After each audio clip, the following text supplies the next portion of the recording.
GamerCast Network.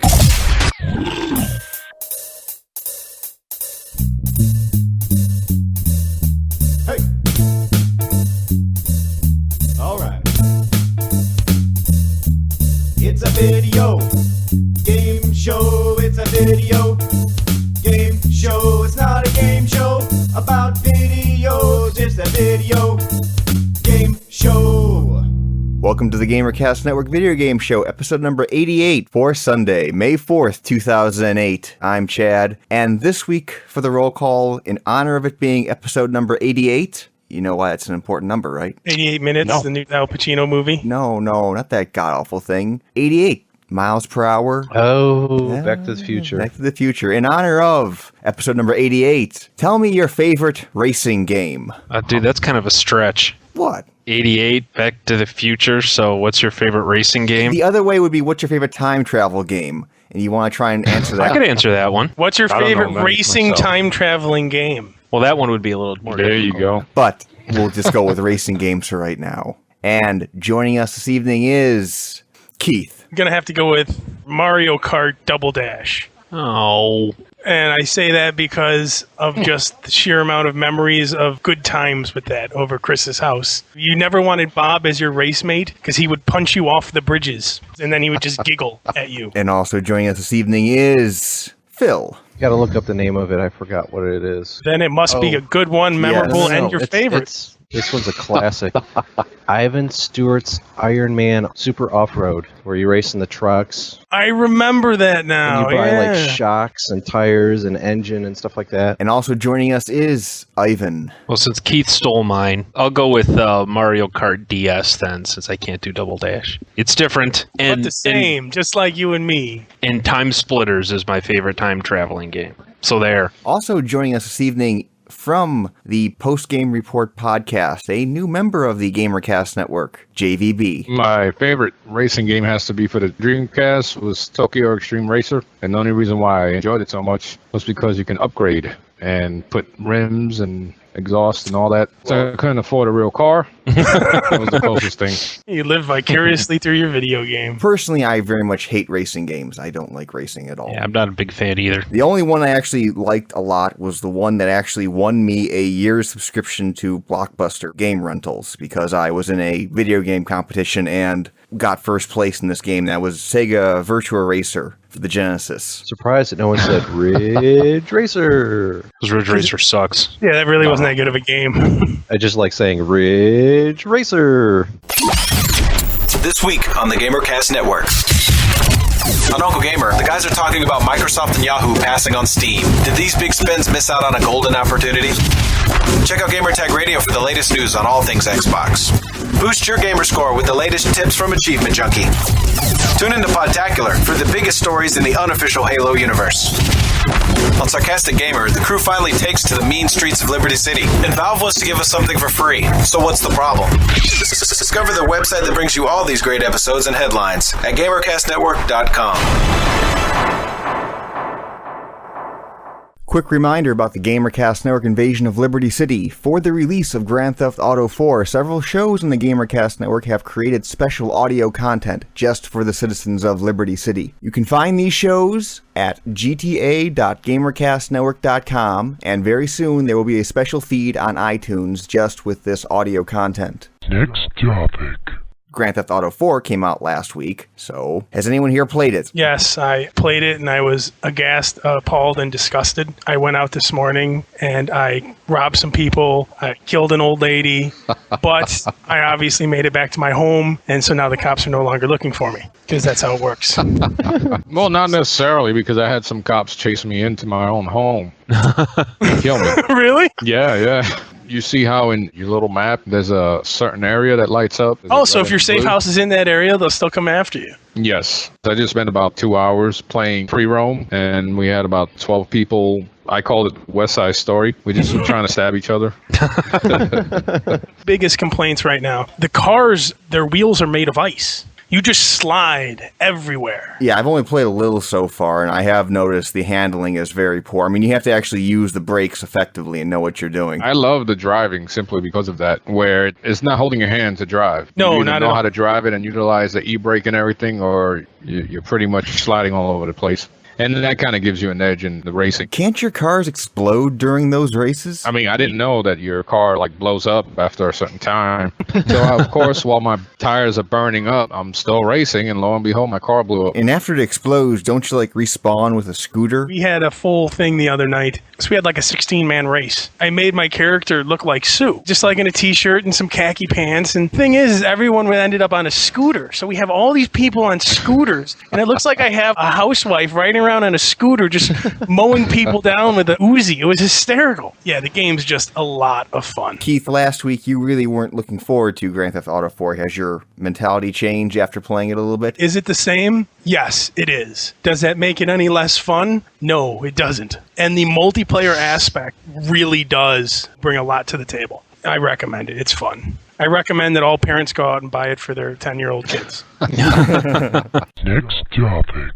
There have already been some crimes and blow-ups over Grand Theft Auto 4. I saw one, it was a news clip, a kid, I shouldn't say kid, he was like 27, went into like a GameStop or whatever, and just went behind the counter and took a game. Yeah, he maced clerks. Just to get Grand Theft Auto? Yeah, he maced them, jumped into a pickup truck, took off, and the police were pursuing him by a helicopter, and they eventually caught up to him at a Japanese barbecue restaurant. So, wow, he was like living Grand Theft Auto. And that's what the Exactly. news people were trying to say. It was funny because the one guy threw it back in the reporter's face. He goes, you know, Grand Theft Auto is no different than, say, the media showing pictures of Garab, whatever the prisoner scandal was. And he just started listing things that, like, the media has shown, and it was just kind of amusing to me. The Mothers Against Drunk Driving don't like the fact that in one of the missions in the game, I guess apparently you are drunk, and you either have the choice of hailing a cab and taking that home, or you get in your own car, and then when you get in your own car, you basically can't drive it. You could barely walk. Yeah.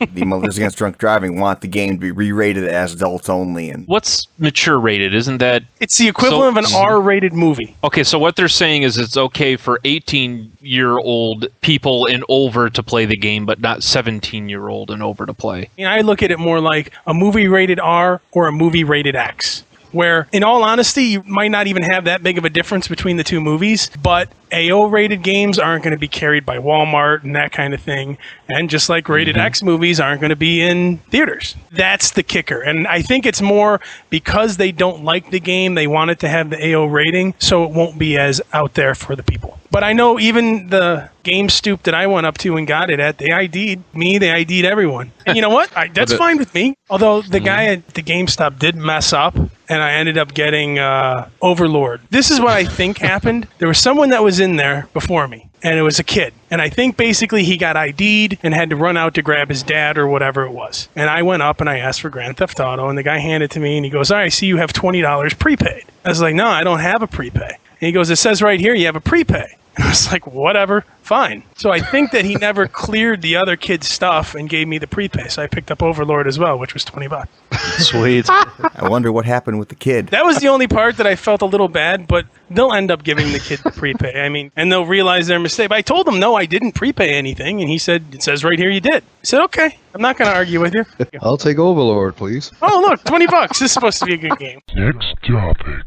Diablo 3, the actual domain name Diablo 3, is not owned by Blizzard. Well, it wasn't owned by Blizzard. It was owned by some fans. Some fans bought it and made a Diablo fan site. A couple weeks ago, the site had put a message up saying that, hey, there's going to be a big announcement on May 1st. So May 1st rolled around, and the runners of the site had said, we're giving the Diablo3.com back to Blizzard, because Blizzard had come to them and asked them if they could... What was the exact wording here? It doesn't matter. They asked, quote unquote, followed up by, because if we can't, we're going to sue you because we own the name Diablo. Yeah, that's probably what they would have done. They basically went to them and said, can we please have the name back? This is not an announcement for anything, but we just want the name back. These guys did not sell the name back to Blizzard. They gave it back to Blizzard. Yeah, but aren't there many instances where somebody does purchase a domain name? For example, if, let's say, GTA5.com, and Rockstar said, okay, we want that domain name. We'll give you, $80 million for it. I mean, doesn't that happen all the time? I mean, I'm Yeah, it exaggerating, obviously. What's the difference here? I don't know if in those cases they'd actually pay for it. I would think Blizzard here would have a leg to stand on and say, hey, we own the name Diablo. That's kind of a fine line. I'm sure they don't own the name Diablo. They own the registered trademark for the video Mexican game. Devil. Yeah. So We own that. they might have a hard time proving that in court. Hellgate London. So if somebody bought Hellgatelondon2.com, that they might have a hard time keeping because Hellgate London, that combination of words is trademarked, I'm sure. I guess the issue is, does Blizzard hold the trademark on Diablo? Because if they did, then they could come to them and say, you gotta give us the name back. They probably don't. Can you trademark a entity, beast of the In that case, Beast I want of to get the a trademark unknown. on Satan. What's funny, Keith, is Satan.com is actually already taken, and it says for resources and information on Christian colleges and the Antichrist. So they pretty much bullied their way into the website. I'm sure it was one of those things where they asked nicely first and then were completely prepared to be not nice if it didn't go Exactly. well. Is that how like a bookie asks for his money? They really You can recommend pay me you give now, us this or I domain. could break your legs. You can pay me now, or you're going to court. And we have much better lawyers than you do. Trust us. Next topic. There was an article out of the Harvard Business Review that is a report on how World of Warcraft and EverQuest can teach real managers leadership lessons. Oy. They seem to be of the opinion that if you are a guild leader, and I would almost argue clan leaders in FPSs to a degree as well, that they could become effective leaders in the business realm. But I never played World of Warcraft, and is there that much of a leadership position or leadership qualities that you need in order to build these guilds and infiltrate? Well, it's just like any other game. Like if you ever played Gears of War and trying to get people to have some strategy as opposed to just running off in 50 different directions shooting things, the same thing happens with World of Warcraft. I mean, things work better when you have a plan and a strategy as opposed to just running around everybody doing something separately. The only thing that I could see in common is the communication and people skill. If you can't talk to people or resolve issues and bickering between people, then it's not going to work. But as far as running a business or managing a business based on those skills that you have within a video game, I don't see any correlation. I think it's a one-way street. If you're good at doing that in business and you're a good manager and you can get your employees to do what they need to do, if you play a video game, you're probably somewhat as good as doing that. But if you're good at doing that in a video game, that doesn't necessarily translate to managing people well in a business. There are some common skill sets that do overlap. I'm about to change my cover letter for my resume, and I'm going to add that I am a good leader in video games. Next topic. Well, let's keep on the MMO thing for one more moment here. Age of Conan is coming out very soon. In Age of Conan, there are going to be role-playing servers where you're supposed to play in the role of, not talk out of character and those kind of things. And even before the game has come out, they have already established rules for the role-playing servers. The names you choose for your character must fit the Conan universe. They have that in Warcraft. But the thing was, they put this out there and they went to the community and said, here are the rules for role-playing servers. The question I've seen on their forums come up over and over again is, okay, you put these rules out. How do you enforce these rules? What are you going to do? Exactly, that's why I was laughing. Moderators. Moderators, but you're a new MMO coming out. What are you going to do to the person? Are you going to ban their account? You gonna knock them out of the game? Well, I'm assuming if you create a character called Big Booby Girl 28, which doesn't fit into the role-playing aspect, that you force them... you force that person to change their name or something. I think you're going to have a little more difficult time saying that guy said he's going to go grab some pizza and he'll be back, therefore he's not role-playing, so let's ban him. They'll let the community self-enforce that. If you don't role-play in a role-playing server with people, those people aren't going to want to play with you. So what exactly did they mean by speaking in, dialect that simulates the Conan universe? I mean, You'll have to talk like Arnold. You're supposed to scream, "You took my father's sword," all day or whatever. You're the lamentation of the women. See my enemies driven before me. One of the other things here, though, is Age of Conan is going to be a primarily PvP game, player versus player. And I guess in these rule sets, they are outlining things like, if you're playing this game, don't interfere or harass other players who are doing like guild meetings or player run events, like they outline marriages and that kind of stuff. Conan doesn't get married. Well, they were outlining those kind of things. But I would think if you're in a PvP server, some of the things you do would be to go raid the wedding or... Oh, absolutely. If I was Conan, I would run into a wedding and chop off the head of the bride. There you go. How do you think Conan became Conan in the first place? Because his village got raided. Mm-hmm. Probably during a wedding. I would say in a game like this, if you're going to put those kind of rules down for the role-playing servers, that doesn't seem to be meshing with the idea of role-playing in a Conan PvP game. Has anyone actually played Conan in any way, shape, or form? They had a beta event 2 weeks ago, and I was just busy. I've seen lots of gameplay. The action is much more fast-paced. It's not auto-targeting. It's not click, click, click. They actually do combos, string moves together. I'm just turned off by the whole PvP thing, because that's primarily what it is. Yeah, that's what turned us off of Guild Wars. You know what? You got to try to go for some kind of niche if you're going to compete against Warcraft.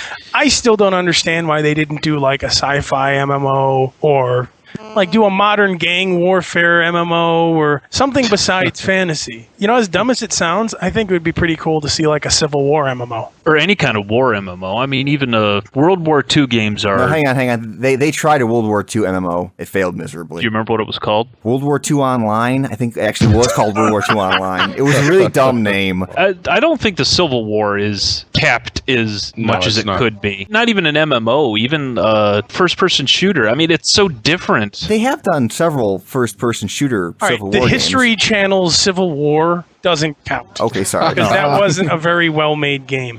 But when you think of the Civil War as an actual war, it's not just run out and shoot. It could be like a whole melee involvement as well. Imagine just a huge full-scale thousands versus thousands of guys, all in formation, just running up 6 feet away from each other and shooting.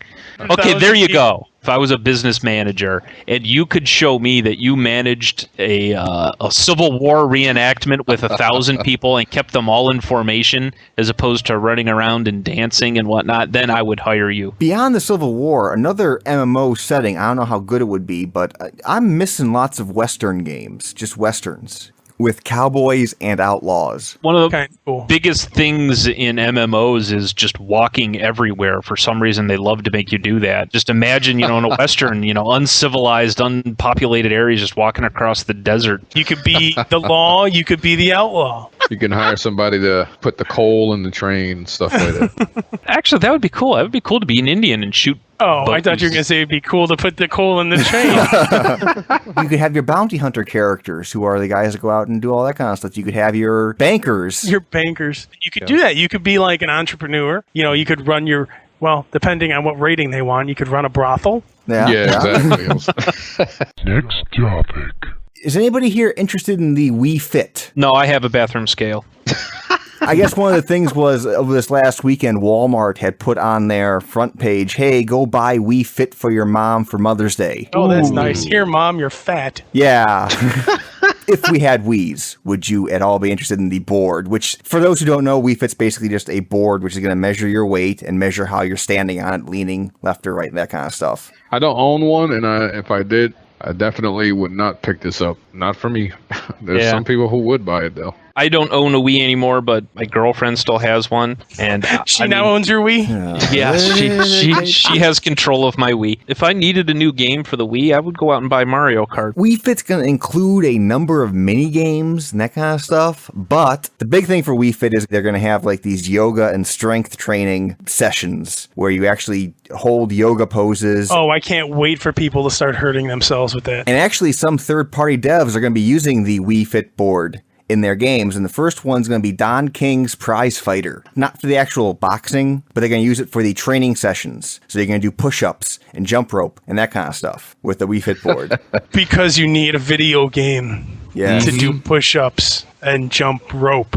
Right. Exactly. God forbid you get a length of string, go outside and jump rope.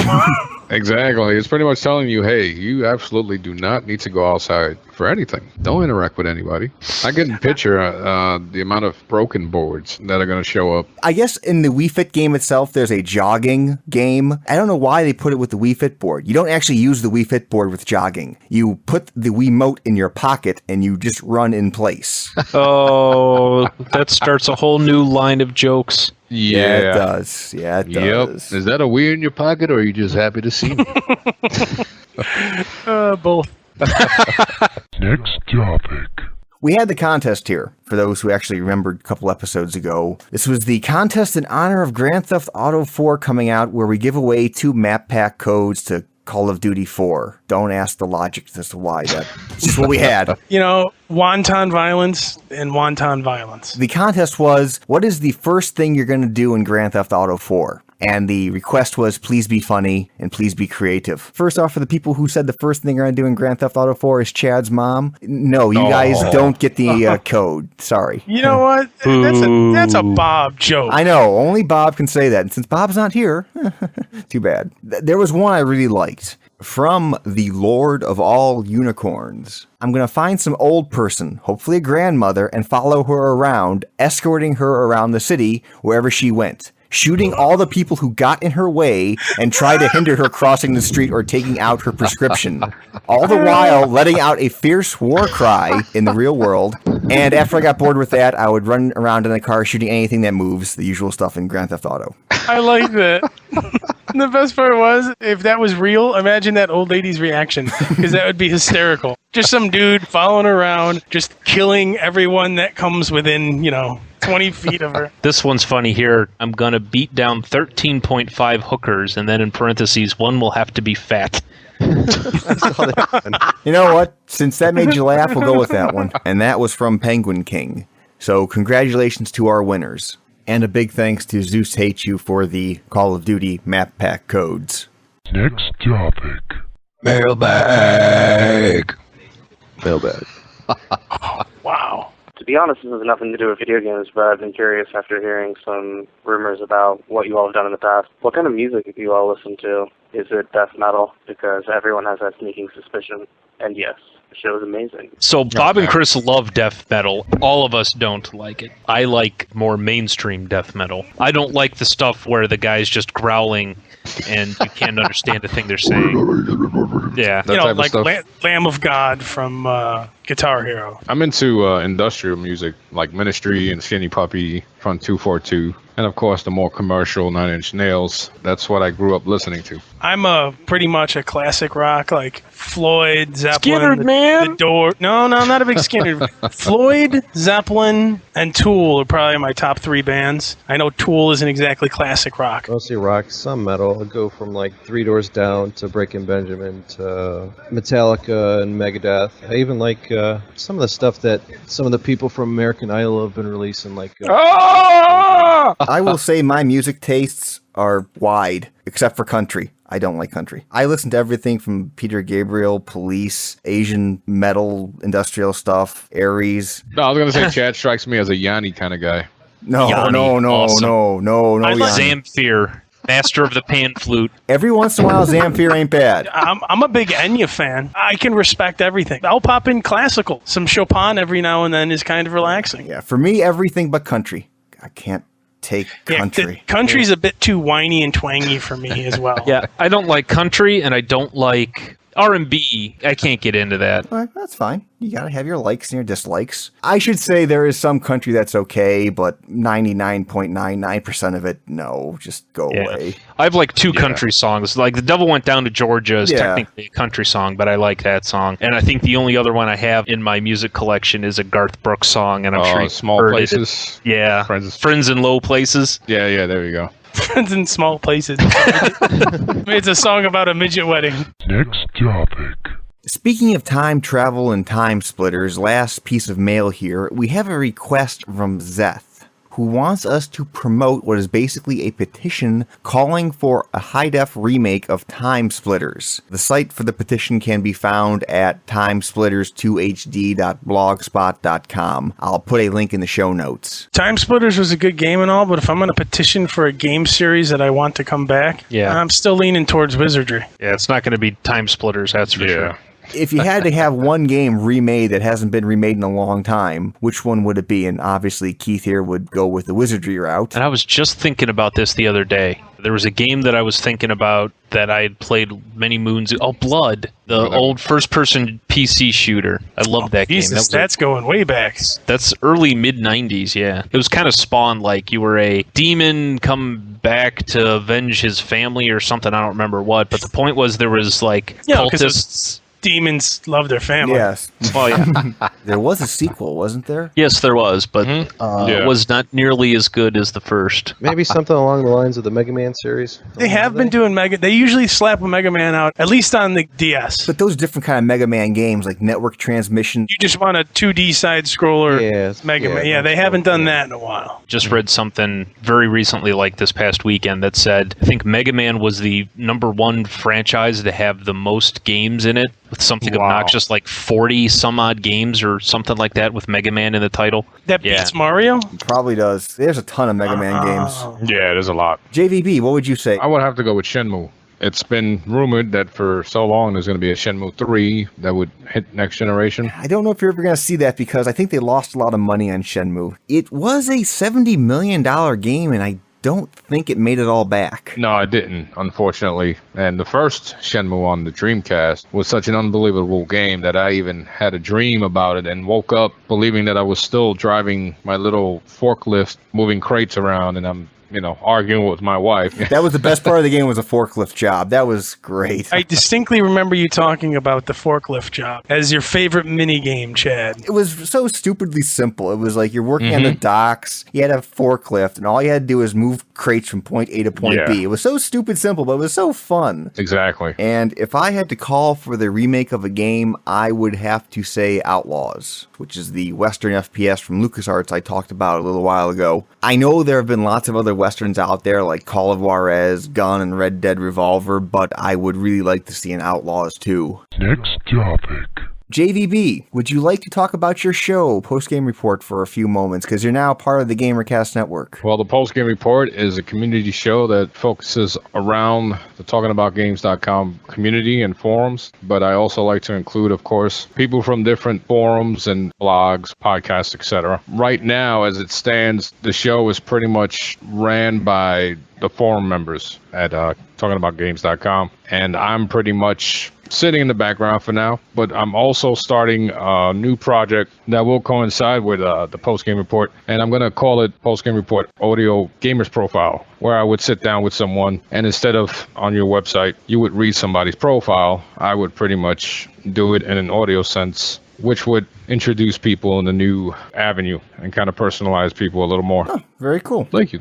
So yes, you can find our podcast at www.talkingaboutgames.com. And I do want to thank you guys for adding me to the GamerCast Network affiliation. You've actually been a part of us from Podtacular, and you're also on the Gamertag radio every once in a while. I mean, you're part of the family already. Yeah, you've been around for a long time, brother. Personally, it means a lot because, of course, I was co-host Podtacular, but that was Fumo Jive's baby right there, and me and Godfrey were friends outside of the whole podcast scene. But this is something that I figured was about time that I started my own podcast and started editing everything myself. And editing's a bitch, ain't it? Yeah. Yeah, you need to get a Chad.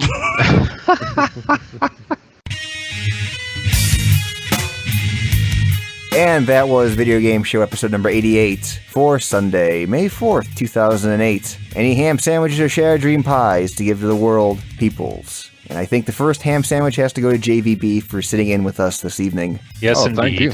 Thank you for having me on. I want to give one to the guy that was at the GameStop for giving me $20, and the kid whose $20 he gave me gets a shattered dream pie. Somebody actually wanted me to give them a shout out. One of the members from our forums, talkingaboutgames.com, he wanted me to mention his team, which is Team Woot, and I promised him that I would do it. So I guess I'll give those guys a ham sandwich. Team Woot. Woot woot. Give a big ham sandwich to the makers of the movie Iron Man. It trumps even the first Spider-Man, in my humble opinion. I think I put it above Transformers in Spider-Man. I haven't seen it yet. I'm sure it's a great film, but it's just nothing compared to The Dark Knight. That looks really good, too. Yeah, but it's Batman. Just leave it alone. And we're back to this again. Poop jokes, Wii jokes, and Batman jokes. It all comes back to those three things. It all comes full circle, man. Have we ever discussed this? Has Batman and Spider-Man ever met up? It wouldn't even be a fair fight. Spider-Man can dodge bullets and can pick up a bus. I mean, come on. And Batman would still kick his ass, so it doesn't really matter in the end. Okay. And as always, send your comments, questions, queries, or concerns to the mailbag at videogameshow.org. Skype us at videogameshow or call us at 320-300-GAME. That is a standard long distance call and all normal fees apply. And that's a wrap. Good night.